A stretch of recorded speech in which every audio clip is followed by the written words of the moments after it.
The sound of paper tearing split the lobby like a gunshot. A check, neatly folded just seconds ago, was now in two jagged pieces, clenched in the fist of a teller whose face burned red with anger.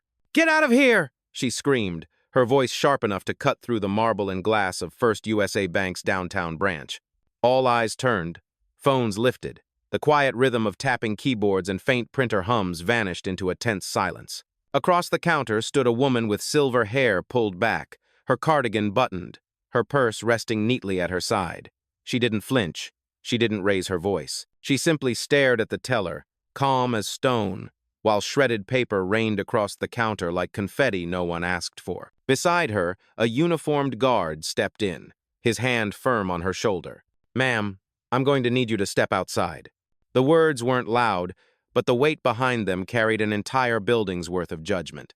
Behind the teller, a small crowd gathered, employees peeking over monitors, a manager lingering near the doorway, customers frozen mid-transaction. And from the corner, a young man in a hoodie whispered as he pressed record on his phone. "This doesn't look right." The teller jabbed her finger toward the torn check as if it were evidence of a crime. "You people come in here with fake slips all the time. Not today, not in my branch." The silver-haired woman exhaled slowly, like someone who had seen this storm before. Her voice, when it came, was steady enough to make the guard's hand hesitate. "Run my name." The teller scoffed. "Your name won't clear anything. Security, remove her." Gasps rippled. A mother at the back tightened her grip on her daughter's hand. Another customer shook his head, whispering, "That's not policy. That's profiling." But the woman at the counter remained still, her gaze unbroken. She looked neither defeated nor afraid. She looked anchored, like the floor itself might shift before she would. And before this story dives deeper, let me ask you something. Have you ever been told you don't belong in a place you had every right to be? Before we continue, where are you watching from? Drop your city or country in the comments below. And if you believe in dignity and justice, hit like and subscribe. These stories spark change. And we're glad you're here. Now, back to her. The check was gone, shredded by prejudice. The accusations were out in the open. The phones were recording. And the woman? She hadn't raised her voice once. But soon, very soon, the entire branch would learn who they had just tried to throw out. She had come into the bank alone. No driver waiting outside. No assistant at her side. No jewelry heavy enough to scream wealth. Just a quiet presence wrapped in a navy cardigan and steady patience earned over decades. Her name was Evelyn Grant, 70 years old. A retired school principal, a mother of two, and a woman who had balanced books, mortgages, and tuition checks long before half the clerks in this branch were even born. To the room, she looked ordinary, but ordinary was the disguise. What no one knew, not the teller, not the guard, not the customers holding their phones aloft, was that Evelyn had raised a son who climbed from community college internships to Wall Street boardrooms, a son who now signed paychecks with 6 figures of commas. And not just any company, this very bank, First USA. But Evelyn didn't walk in today to prove a point. She came for something simple, to deposit a check from a rental property she owned outright. A modest sum by her son's standards, but one that still mattered to her. To her, every earned dollar deserved respect. Instead, she was met with scorn. The teller had sized her up the moment she approached the counter. Silver hair, cardigan, no brand purse, no chauffeur waiting in the lobby, just another woman they thought could be dismissed. And when Evelyn slid the endorsed check across the marble counter, the teller's lips curled into that smirk the marginalized know too well. The one that says, "I've already decided who you are." Evelyn had seen it before. At 24, when a bank froze her account after her first teaching paycheck, claiming it looked unusual. At 30, when she and her late husband were denied a loan for their first home despite bringing more collateral than required. At 50, when a clerk told her she must be confused about the balance in her own account. It was always the same formula: a glance, a doubt, a dismissal. And now, in her 70s, the pattern repeated inside a bank that carried her family's name on its annual report. She stood straighter, not because she wanted to fight, but because her dignity demanded it. She had taught hundreds of students to stand tall in the face of unfairness. She had corrected report cards and broken up playground fights. She had looked injustice in the eye before, but this time, she wasn't just a teacher. She was the mother of the man who owned the building they all worked in. The guard tightened his grip on her shoulder. The teller ripped the check and sneered. Cameras rolled. And Evelyn, calm, steady, unbothered, thought only one thing. You're about to regret this. The check lay in two halves on the counter, edges jagged like torn pride. The teller flicked the scraps aside with the back of her hand, as if swatting away a fly. You people are unbelievable, she muttered, just loud enough for the lobby to hear. Always trying to play the system. Her voice carried. The guard stiffened, his grip firming on Evelyn's shoulder. Ma'am, last warning. Step outside. Evelyn's lips parted, but she didn't raise her tone. I told you. Run my name. The teller laughed, a brittle, hollow sound. Your name? Please. If I ran every name scribbled on fake checks, we'd never get anything done. You think a cardigan and a smile make you trustworthy? Not here.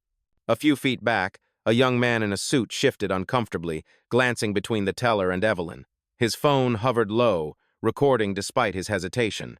Beside him, an older customer whispered, "This isn't procedure." She gave valid ID. But the teller ignored them. She waved toward the office doors. "Robert, manager!" From the hallway, a man in a charcoal blazer appeared, his badge glinting under the fluorescent lights. Robert Leland, branch manager, 51, the type who had built a career by confusing arrogance with authority. He strode over, jaw tight. "What's the issue?" The teller pointed at Evelyn like she was pointing at a criminal. Fraudulent check. Refused to leave. Making a scene. Robert didn't ask for details. He didn't ask for ID. He simply scanned Evelyn from head to toe the way her shoes weren't designer, the way her cardigan didn't carry a brand tag, and his verdict came fast. "Ma'am, this branch does not tolerate scams. You're done here. Hand over your ID and step aside before we call the police." The words landed like stones in the lobby. A murmur rippled through the line of waiting customers. Someone gasped. A teenager whispered, "She didn't even yell." Evelyn's eyes didn't waver. "You're accusing me without even looking." Robert smirked. "Looking is all I need. People like you," he caught himself, but the pause betrayed more than he wanted to admit. "Finish that sentence," Evelyn said, her voice firm now. Silence stretched. The guard shifted uneasily, caught between orders and conscience. The teller folded her arms, certain she'd already won. And in that silence, phones kept recording. Every second, the lens of truth grew brighter. Every second, the bank's polished marble lobby felt less like a place of business and more like a courtroom. Evelyn adjusted the strap of her purse, eyes steady on Robert. "You think you're protecting this institution. What you're really doing is destroying it word by word, action by action." Her voice wasn't raised, but in that moment, it carried more weight than all the threats around her. And the tension, like a wire pulled too tight, was about to snap. The lobby buzzed with tension, but Evelyn did not move. She stood as if her shoes were rooted to the polished floor, steady against the storm that swirled around her. The guard's hand still hovered at her shoulder. Robert's voice still rang in the air, and the teller's smirk still lingered like smoke. Yet Evelyn's silence spoke louder than all three combined. She bent slightly, gathering the torn halves of her check from the counter. She didn't rush. She didn't tremble. She smoothed the pieces with her palm, aligning the jagged edges like a puzzle she already knew how to solve. Then she placed them gently back on the marble, as if to remind the room that this was never just paper, it was respect, shredded in plain sight. "You've been warned," Robert said, louder now, glancing toward the security desk. "If you don't leave, this escalates." Evelyn lifted her gaze. Calm. Even. "Escalates for who?" The manager blinked. He wasn't expecting a question, especially not one delivered without anger. The teller scoffed, filling the gap. "For you? Obviously." But Evelyn didn't look at her. She looked at the customers watching, the phones recording, and she simply breathed, deep, steady, like a teacher waiting for a classroom to settle. The hush that followed was almost involuntary.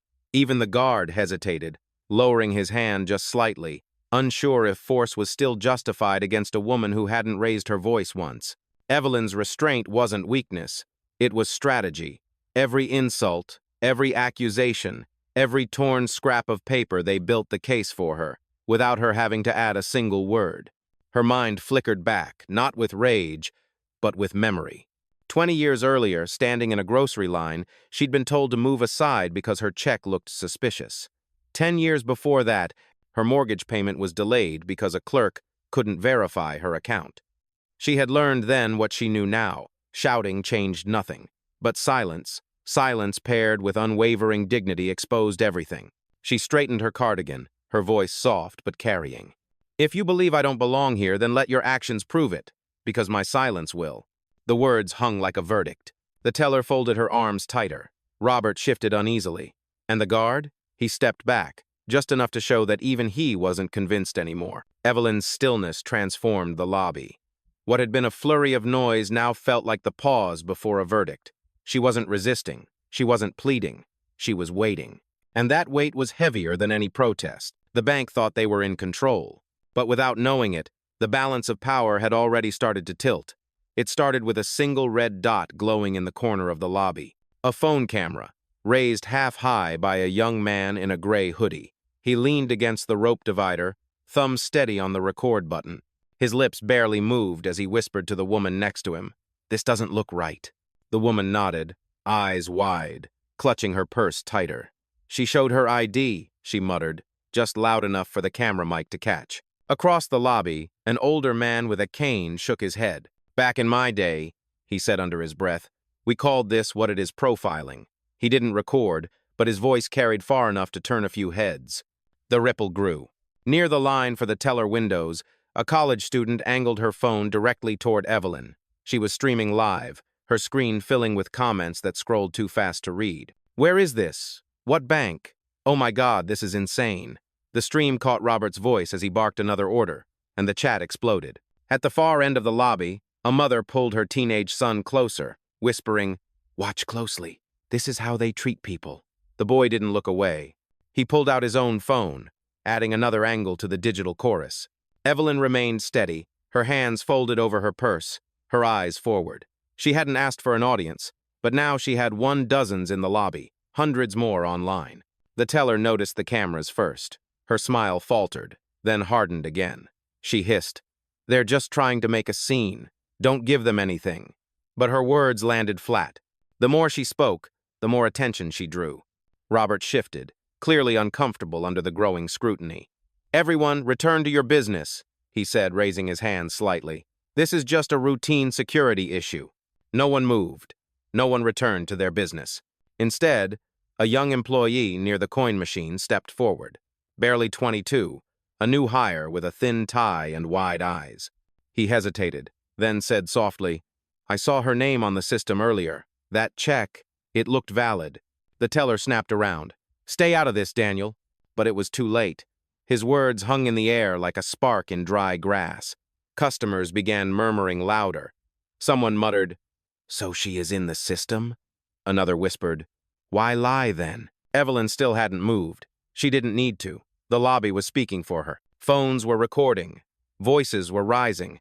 The institution's polished calm was unraveling in real time. And with every second, the bank's attempt to silence her was becoming the very stage where the truth would be heard. The murmur in the lobby had shifted from curiosity to tension. Phones were no longer discreetly angled. They were openly raised, glowing red dots everywhere. Still, Robert straightened his blazer as though the authority stitched into it could drown out the noise. "Enough," he snapped, his voice cutting across the space. "This woman is not a client. She's a con artist, wasting our time. Security will remove her immediately." The word con artist landed heavy, bouncing off marble and glass. A few customers gasped. One muttered, "That's a serious accusation." Another whispered, "He didn't even check her documents." Evelyn's expression didn't flicker. Her silence had become a mirror, reflecting every prejudice back on the accusers. The teller smirked at the support. "Told you," she said, arms crossed. "This happens all the time. They walk in with fake slips and think we won't notice."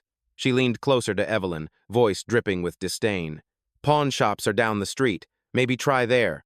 Gasps erupted again. Someone in the crowd said loudly, "That's disgusting." But Robert doubled down. "Lisa is right. This is fraudulent behavior.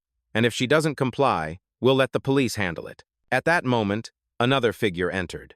Natalie Sharp, senior operations officer, heels clicking against the marble as though they were punctuation marks to her power. She scanned the room, eyes narrowed, then fixed her gaze on Evelyn. "What's going on here?" she demanded.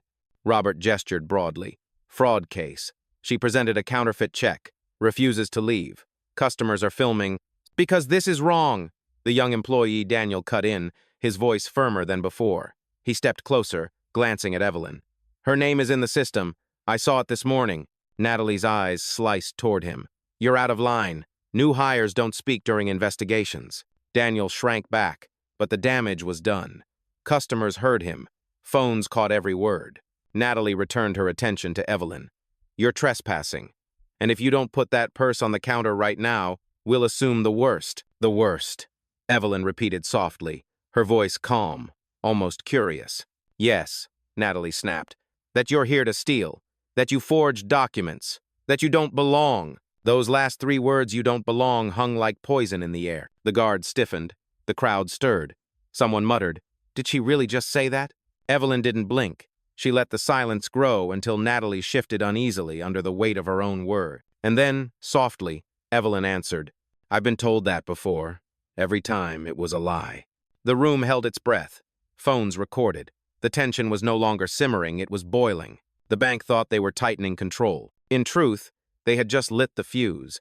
The words "you don't belong" still hung heavy in the air when the teller reached across the counter and grabbed Evelyn's torn check again. She crumpled the 2 halves into a tight ball and tossed it into the trash bin beside her chair.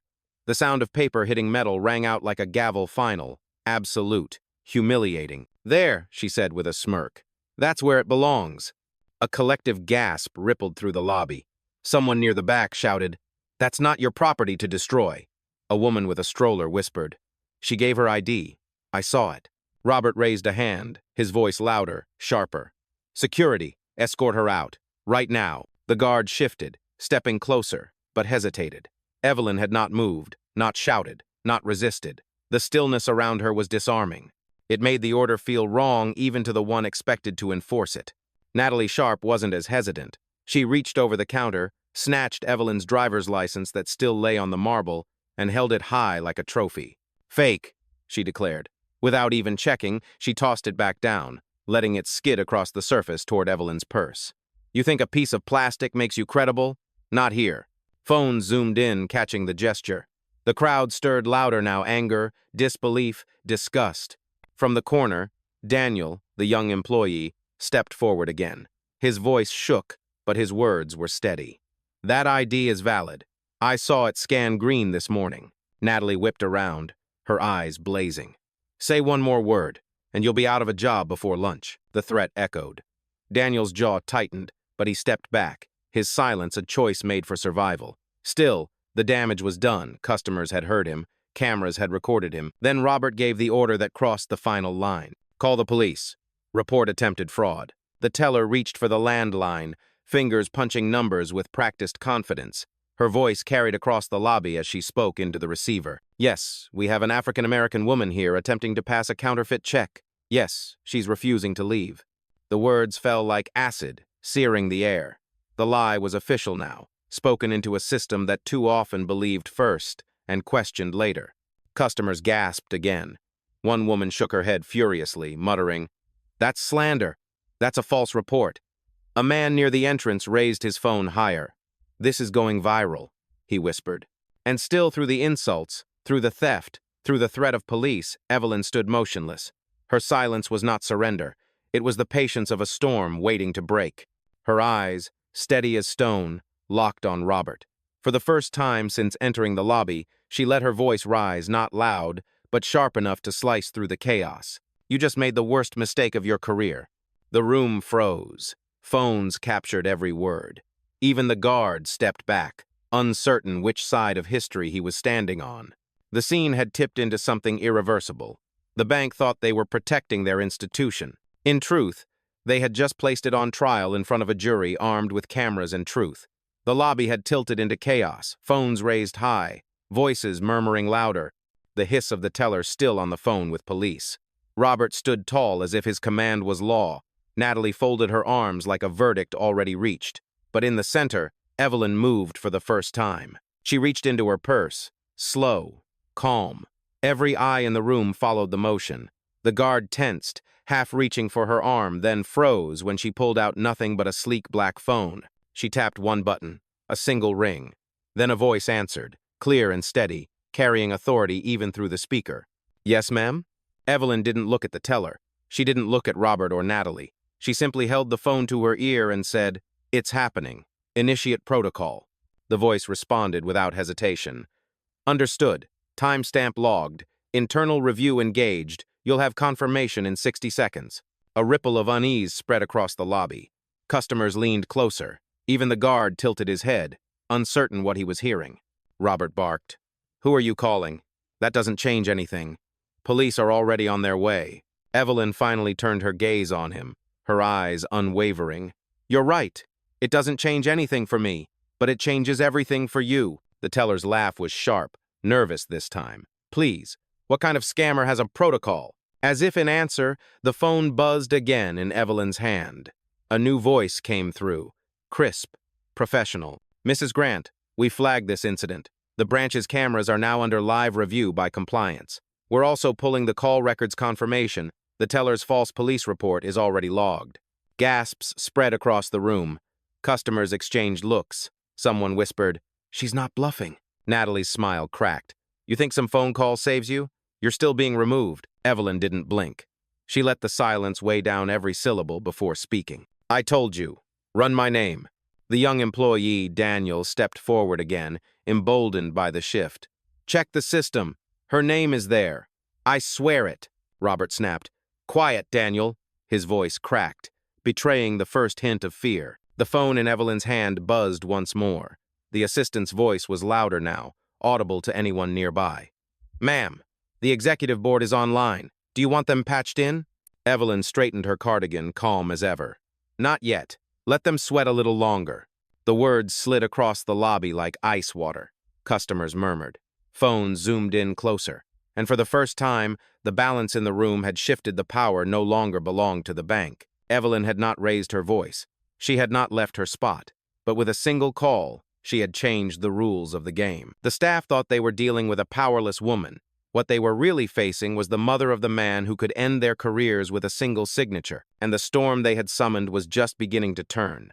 The teller still clutched the phone, muttering into the receiver, but her words faltered as the atmosphere shifted. Customers leaned forward, their screens capturing every second. Robert tried to steady his voice, but even he heard the tremor creeping in. Enough theatrics, he barked. You're wasting everyone's time. Evelyn tilted her head slightly, eyes still calm. Wasting time? That depends on whose clock you're looking at. Natalie crossed her arms tighter. You don't scare us. You're just another angry customer. Evelyn finally smiled, not wide, not mocking, just a quiet curve of certainty. She lifted the phone closer to her lips. Patch him in. On the other end, the assistant's voice was immediate. Yes, ma'am. Connecting now. The lobby hushed. A faint click, then a new voice filled the line. Male, steady, unmistakably authoritative. Mom, are you okay? The single word mom snapped through the room like lightning. Robert's face drained of color. Natalie blinked twice, as though she hadn't heard right. The teller froze mid-sentence, the lie dying in her throat. Yes, I'm fine, Evelyn answered softly, eyes fixed on Robert. But your staff seems confused about who belongs in your bank. A stunned silence fell. Customers looked at one another, whispering furiously. Someone muttered, Did he say mom? Another gasped. Wait, that's the CEO's voice. I've heard him on television. The teller shook her head violently. Number no, this is a setup. But the voice continued, clear and irrefutable. This is Marcus Grant, Chief Executive Officer of First USA Bank, and the woman you've been harassing for the last 15 minutes is my mother. Phones shot higher into the air. The red recording lights multiplied like fireflies in the lobby. Evelyn didn't raise her chin. She didn't need to. The revelation did all the work. She simply added, calm and final. You told the wrong woman she didn't belong. The guard stepped back immediately, hands lifted as if to show he wanted no part in what came next. Robert stumbled, his mouth opening but no sound coming out. Natalie tried to protest, but her voice cracked. This doesn't change protocol, she stammered. But it did. It changed everything. The room was no longer a bank lobby. It was a stage, and the truth had just been broadcast live, unfiltered, undeniable. The staff thought they had cornered Evelyn. Instead, they had cornered themselves. And the sentence was about to be delivered. The word CEO echoed through the marble lobby like a siren. For a beat, no one breathed. Then the room fractured. Robert staggered back a step. his polished shoes squeaking against the floor. The confidence drained from his face, leaving only the pale shadow of a man who realized his career had just unraveled in front of strangers with cameras. Natalie Sharp, so sharp seconds ago, now fumbled for her composure. "Thursday, this isn't official. We need verification," she stammered, though the phone in Evelyn's hand was still alive with her son's unmistakable voice. "Verification?" Marcus's voice cut through, steady as granite. "You've had it since the moment she walked in and presented valid ID. The only thing you verified was your own prejudice." The teller's hands trembled as she set the receiver back on the hook. Her smirk had vanished, replaced by wide eyes darting from customer to customer. She whispered almost to herself, I didn't know. But the customers weren't sympathetic. The young man in the hoodie shouted, "You ripped up her check." His live stream viewers lit up the chat with anger. "Fire them now." She stayed calm the whole time. "Justice for Evelyn." The older man with the cane stepped forward, pointing directly at Robert. "You called the police on her, on the CEO's mother. That's not just a mistake, that's malicious." Whispers turned into open condemnation. A mother raised her voice. "You all saw her ID. You ignored it." The crowd murmured in agreement, their outrage no longer hidden but unified. Even the guard, who had been ordered to escort Evelyn out, removed his hand from her shoulder entirely. He straightened, hands raised slightly. "Ma'am," he said quietly, I apologize." His eyes darted to Robert, then away again. "I shouldn't have touched you." The lobby was no longer on the bank's side. Every customer, every phone, every lens was against them. Natalie's lips moved, desperate to salvage something. This can be handled internally." "No," Marcus's voice boomed from the phone. "This will be handled publicly. You humiliated my mother in full view of your customers. You accused her of fraud. You tore up her property. You filed a false police report. There is no sweeping this away." The teller gasped. Robert pressed a hand to his forehead, sweat glistening under the lights. Natalie's jaw worked soundlessly, searching for words that didn't exist. And Evelyn? She hadn't moved. She stood exactly as she had since the first insult, calm, still, anchored. But now the entire lobby saw what her silence had always meant. Strength, dignity, power. The staff looked broken. The customers looked vindicated. And the weight of truth pressed down on every corner of the room. The storm had fully turned, and there was no shelter left for those who had started it. The silence that followed was thick, suffocating. Every pair of eyes in the lobby was fixed on Evelyn, then on the glowing phone in her hand. Marcus's voice came steady, unshaken. "Robert Leland, Natalie Sharp, Lisa Warren. Effective immediately, your employment at First USA Bank is terminated." Gasps rippled through the crowd. Robert's knees buckled. You can't fire me over a call." Marcus didn't hesitate. "Check your access." Right on cue, Robert's keycard clipped proudly to his belt, buzzed and flashed red as its chip deactivated. He swiped it against the nearby staff-only door in panic. Nothing. Another attempt. Nothing. Natalie scrambled for her tablet, fingers darting across the screen, trying to pull up the branch system. A sharp beep, then a lockout message glared back. "Access denied." Lisa, the teller, fumbled at her workstation. Her monitor blinked once, then dark. She pressed keys frantically, but the screen stayed frozen with a single line. "User account disabled." Customers erupted, some with cheers, some with laughter, all with disbelief that justice was unfolding live in front of them. The older man with the cane chuckled bitterly. "That's faster than the police ever move." Robert's face turned ashen. "Please, Marcus, this is a misunderstanding. We were following protocol." "No," Marcus replied coldly. "You were following prejudice, and you turned this lobby into a courtroom where the evidence is already recorded from a dozen angles. There's no saving you." Natalie's bravado cracked completely. She tried to speak, but only a whimper escaped.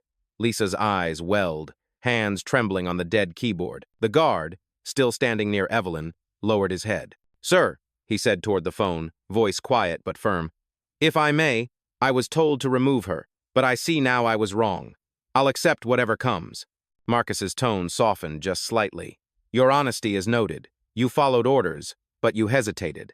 That matters. You'll keep your job under review." The guard exhaled in relief. Meanwhile, the customers turned their cameras toward Evelyn. She hadn't moved an inch, hadn't raised her tone once, yet entire careers had ended at her feet. Marcus's voice filled the lobby again, final and absolute. Effective immediately, all 3 terminated employees are barred from every First USA Bank facility. HR will contact you for retrieval of personal items. Security, please escort them out as former staff. Phones caught the moment Robert's badge clattered to the floor, his hands shaking too much to hold it. Natalie's tablet slipped from her fingers, the sound echoing like a verdict. Lisa covered her face, tears streaking through the smirk that had started it all. The customers watched not with pity, but with a quiet sense of justice. One woman whispered to her phone's mic, "They tried to erase her. Instead, they erased themselves." And in the center of it all, Evelyn remained steady.